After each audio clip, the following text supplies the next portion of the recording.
जैसा कि आपको सबको विदित है कि आज 26 जनवरी का ये उत्सव है और ये भी आप जानते हैं कि इस दिन हमारा संविधान लागू हुआ था। तो संविधान में जिनका सबसे ज्यादा योगदान है, सबसे ज्यादा जिन्हें याद किया जाता है, ऐसे हम सबके बेहद आदरणीय बाबा साहब डॉक्टर भीमराव अंबेडकर जी को हम इस विद्यालय की ओर से याद करें। एक बार जरा जोरदार तालियों की बरसात होनी चाहिए उनके लिए। पीछे तक के विद्यार्थी सारे लंबी ताली बजाओ। आप लोग कैसे बजाते हो? हाँ, बहुत बढ़िया। आपको पता तो है ना ये ताली आपने किनके सम्मान में बजाई है? हाँ, डॉक्टर भीमराव अंबेडकर। मैं इस विद्यालय के प्रधानाध्यापक महोदय को बहुत बहुत धन्यवाद देता हूं कि उन्होंने मुझे इस अवसर पर आमंत्रण किया और ये मंच भी सौंपा कि आपसे मैं कुछ बात कर सकूं।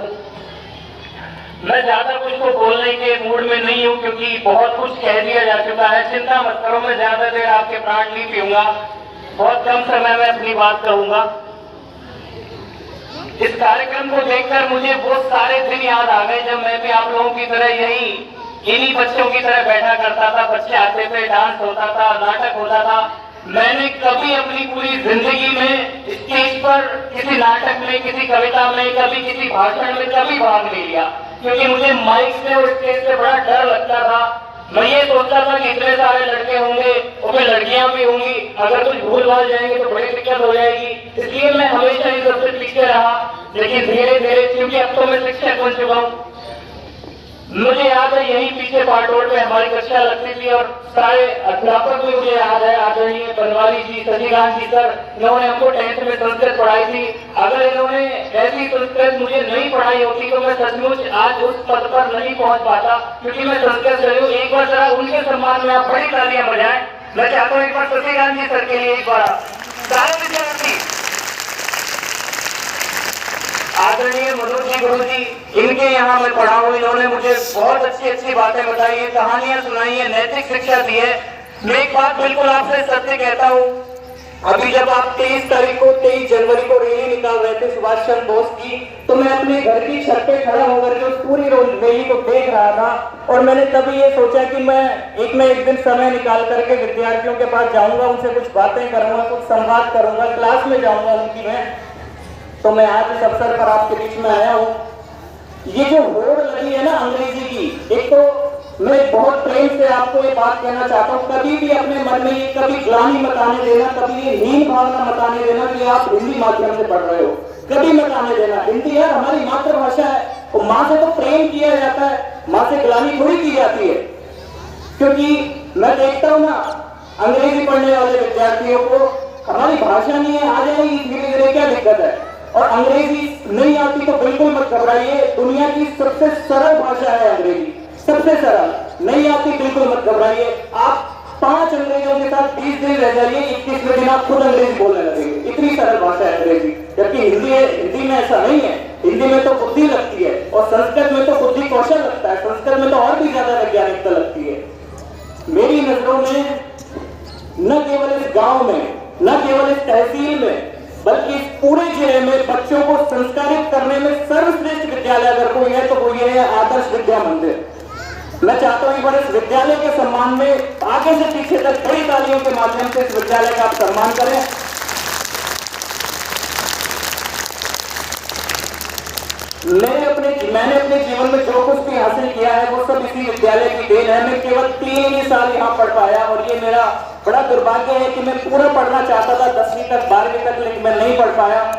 मैं एक छोटी सी बात आपसे ये कहना चाहता हूँ, जीवन में सबसे ज्यादा अगर किसी चीज की जरूरत पड़ती है तो वो है अनुशासन की। मैं अपनी कक्षा में बहुत कमजोर विद्यार्थी था, बहुत ज्यादा कमजोर, लेकिन यहाँ एक कालांश लगता है मुझे, अब नहीं पता लगता है कि नहीं लगता, नैतिक शिक्षा का अभी भी लगता है। नैतिक शिक्षा के माध्यम से इतनी अच्छी बातें हमने सीखी हैं, इतनी अच्छी बातें सीखी हैं और मैंने उन बातों को अपने जीवन में अपनाया है और उसी के माध्यम से मुझमें थोड़ा अनुशासन आया है। आप सबसे मैं कहता हूँ कि थोड़ा जीवन में अनुशासन लाओ। इससे कोई फर्क नहीं पड़ता कि आप कितने इंटेलिजेंट हो, आप कितने होनहार हो, आप कितने इंटेलिजेंट हो, ये इस बात का प्रमाण नहीं है कि आप सफल होगे कि नहीं होगे। अगर आप अनुशासन में जीवन जीते हो तो निश्चित तौर पर एक न एक दिन, थोड़ा समय लग जाएगा लेकिन सफलता आपको जरूर मिलेगी। और थोड़ा विनम्र बनिए यार, आपके तो विद्यालय का नाम है आदर्श विद्या मंदिर। इसका मतलब जानते हो आदर्श मतलब क्या, विद्या मतलब क्या? विद्या किसे ग्रहण होती है? जिसके अंदर विनम्रता होती है उसे विद्या ग्रहण होती है। और जो व्यक्ति विद्या से संपन्न होता है वही व्यक्ति दूसरों के लिए आदर्श बनता है। और ऐसा व्यक्ति कहीं भी रहे, चाहे किसी कुटिया में रहे, चाहे किसी झोपड़ी में रहे, महल में रहे, वो मंदिर हो जाती है जगह। इसलिए इसका नाम है आदर्श विद्या मंदिर। समझ में आया आप लोगों को? आप लोगों में से बोलो, हाथ खड़े करें जिन्होंने अब्राहम लिंकन का नाम सुना है। एक बार हाथ खड़े करो जिन्होंने अब्राहम लिंकन का नाम सुना है।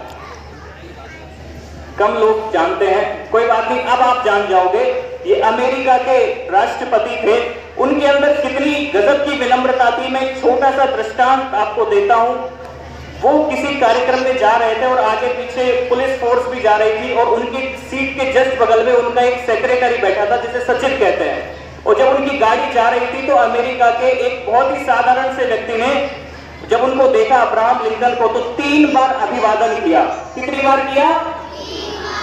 जोर से बोलो, कितनी बार किया? और जब अब्राहम लिंकन ने उनको देखा तो उन्होंने अपनी गाड़ी को रोका और उस गाड़ी से नीचे उतरे और उस व्यक्ति को उन्होंने 4 बार अभिवादन किया। कितनी बार किया? और जब अभिवादन करके वो अपनी गाड़ी में बैठ गए और बैठने के बाद उनके जस्ट बगल में जो उनका सचिव बैठा था उसने पूछा कि साधारण व्यक्ति एक राष्ट्रपति को अभिवादन करे ये तो समझ में आता है, लेकिन एक राष्ट्रपति साधारण व्यक्ति को 4-4 बार अभिवादन करे ये समझ में नहीं आता। अब इसके बाद जो अब्राहम लिंकन ने उत्तर दिया वो उत्तर आप अपने जीवन का ध्येय वाक्य बनाना। उन्होंने ये उत्तर दिया कि क्या मैं शिष्टाचार के मामले में अब एक साधारण व्यक्ति से भी हार जाऊं? समझ में आया आप लोगों को? तो ऐसी विनम्रता जब जीवन में आती है तभी व्यक्ति महान बनता है। और अभी तो 22 जनवरी के दिन आप सबको पता है कि भगवान राम का विग्रह वहां पर स्थापित हुआ। रामायण में जो पात्र है जिसे आप हनुमान के नाम से जानते हो, मैं इन सारे विद्यार्थियों को हनुमान कहता हूं सर। ये सारे विद्यार्थी हनुमान है। हनुमान कोई अलग से कोई, हनुमान का मतलब क्या है? जिसमें अपार सामर्थ्य है, जिसमें अपार योग्यता है, जिसमें बहुत सारा कौशल है। लेकिन हर हनुमान को एक जामवंत की आवश्यकता होती है और आपके लिए जो जामवंत का कार्य करते हैं वो है आपके गुरुजन। तो कभी भी एक तो देखो, एक छोटी सी बात कह करके मैं अपने वक्तव्य को विराम दूंगा। मैं जब यहाँ पढ़ता था तो मैं ये भी देखता था कि मेरे जो क्लासमेट है ना, वो गुरुजी जब पढ़ा करके चले जाते थे तो उनके बारे में कुछ अक्षर, कभी उनका मजाक उड़ा दिया, कभी उनकी निंदा कर दी, कभी उनका नाम बिगाड़ दिया, इस तरह की बातें करते थे पीठ पीछे, और मुझे ये बड़ी गंदी लगती थी। मैं आज उन विद्यार्थियों को देखता हूँ बहुत ही खराब स्थिति में है। जो अपने गुरुजी का मजाक उड़ाता है उसका पूरा जीवन मजाक में बन जाता है। इसलिए कभी भी ऐसी हरकत को मत करना। जीवन में अगर सफलता चाहते हो तो अपने गुरुओं का सम्मान करो। और एक बात और मुझे याद आ गई, भाषण तो सर मैं 1 घंटे का भी दे सकता हूँ, लेकिन मैं जानता हूँ कि बच्चे थक गए हैं और उनको अपने घर भी जाना है, उनके माता पिता भी यहाँ पर आ गए हैं। एक छोटी सी बात कह करके मैंने अपने जीवन में अपने गुरुओं से सीखा और इस बात का अनुभव किया, अगर अपने गुरुजी के दर्शन हो जाएं तो अपने आप को भाग्यशाली समझना, और अगर गुरुजी का व्याख्यान सुनने को मिल जाए तो अपने आप को और भी ज्यादा भाग्यशाली समझना। लेकिन अगर गुरुजी की डांट सुनने को मिल जाए तो अपनी पीठ थपथपा लेना और ये सोचना कि आपसे ज्यादा भाग्यशाली दुनिया में और कोई दूसरा नहीं है, क्योंकि गुरुजी हर किसी को नहीं डांटेंगे। जो शिष्य उनको बहुत ज्यादा प्यारा होगा उसी को वो डांटेंगे, जिसका वो सबसे ज्यादा भला चाहते होंगे उसको वो डांटेंगे। तो आप अपने जीवन में विनम्रता लेकर के आए, अनुशासन लेकर के आए और राम के मार्ग पे आगे बढ़े। राम जैसी सकारात्मकता जीवन में लेकर के आए। राम के कई सारे प्रसंग मैं आपको सुना सकता हूँ। मुझे बहुत प्रभावित करते हैं राम, मुझे बहुत प्रभावित करते हैं महावीर, मुझे बहुत ज्यादा प्रभावित करते हैं इन हमारे गुरुजनों के द्वारा दिए गए संस्कार, जिनके बदौलत मेरा चयन इस केंद्रीय विद्यालय में हुआ पीजी की पोस्ट पर संस्कृत विभाग से।